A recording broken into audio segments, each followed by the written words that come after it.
Olá, sejam muito bem-vindos a mais uma análise. Hoje a gente vai mergulhar direto no universo de uma verdadeira lenda do nosso folclore. Estamos falando de ninguém menos que Pedro Malas-Sartes. Ele é, sem dúvida, o trapaceiro definitivo. Aquele personagem fascinante, sabe? Aquele que usa puramente a cabeça, o intelecto, para conseguir sobreviver num mundo que, convenhamos, costuma ser bem hostil e desigual. Eu não roubo, se acaso carregar alguma coisa, é por distração. Essa frase maravilhosa, imortalizada no clássico filme do Mazzaropi lá na década de 60, já dita perfeitamente o tom do nosso protagonista. É uma desculpa esfarrapada, claro, mas cheia de sagacidade e até de uma certa inocência traversa. É literalmente a essência da malandragem, resumida em uma única frase. Seção 1, o maior trapaceiro do Brasil. Mas parando para pensar, o que é exatamente essa figura do malandro? Na nossa tradição, é aquele personagem que não tem um tostão furado no bolso, mas que conta com a esperteza das ruas para se dar bem. Pensa na situação. Para um homem do campo, sem dinheiro, sem nenhum privilégio, a inteligência não é só um detalhe, é a principal arma dele contra um sistema todo-poderoso. Onde a força física ou a carteira cheia falham, a lábia entra em cena e resolve o problema. E o mais fascinante dessa dinâmica inteira é o contraste. De um lado, a gente tem uma falta absoluta de recursos que é compensada por uma mente brilhante. Do outro, os alvos, geralmente vítimas ricas, poderosas e totalmente cegas pela própria arrogância. O pulo do gato aqui é que o Pedro quase nunca obriga ninguém a fazer nada. Ele simplesmente joga com a ambição alheia. As pessoas caem nas armadilhas por causa da própria ganância e ele só fica ali assistindo. Seção 2. A arte da sobrevivência. Bom, vamos destrinchar um dos golpes mais clássicos dele, a famosa sopa de pedra. A genialidade está na simplicidade do negócio. O Pedro bota uma pedra comum numa panela com água para ferver. Nisso, ele atiça a curiosidade de uma dona de sítio bem avarenta. Com o jeitinho dele, vai pedindo só um temperinho aqui, depois um legume ali, quem sabe um pedaço de carne para dar um gosto, e no fim das contas, ele devora um banquete inteiramente de graça e, claro, ainda guarda tal pedra mágica na mochila para usar na próxima vítima. É de uma esperteza absurda. E puxando um pouco dos contos literários, a gente tem a história sensacional do urubu adivinho.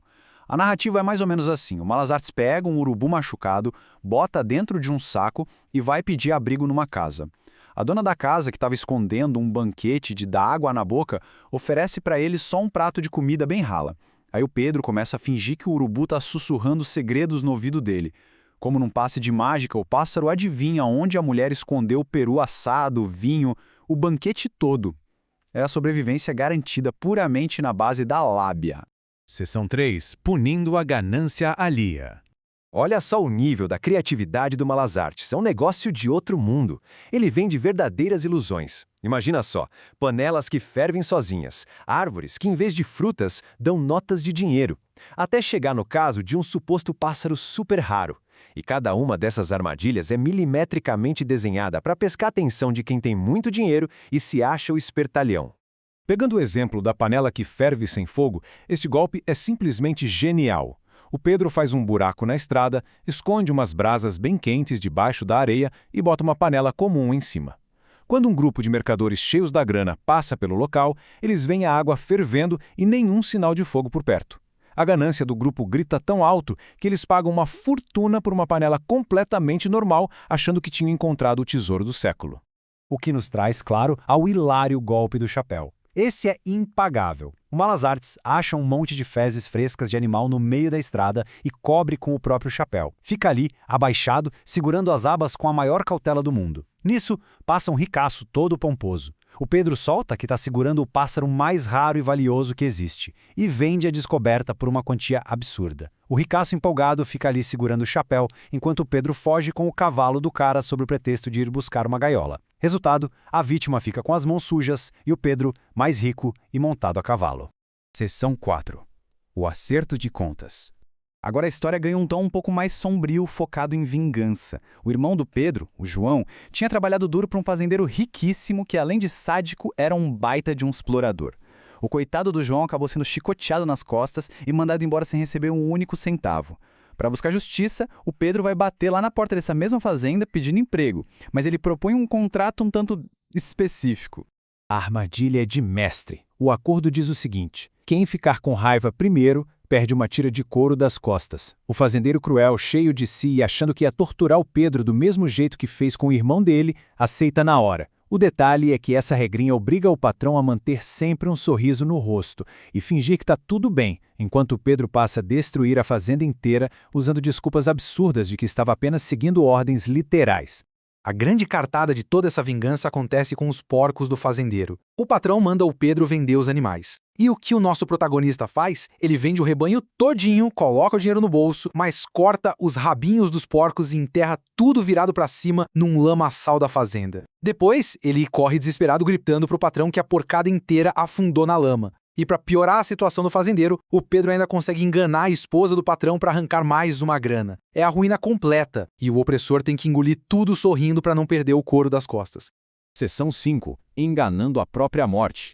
Chegamos num ponto onde fica no ar uma pergunta bem dramática. Como é que o mero mortal sem dinheiro consegue derrotar a morte?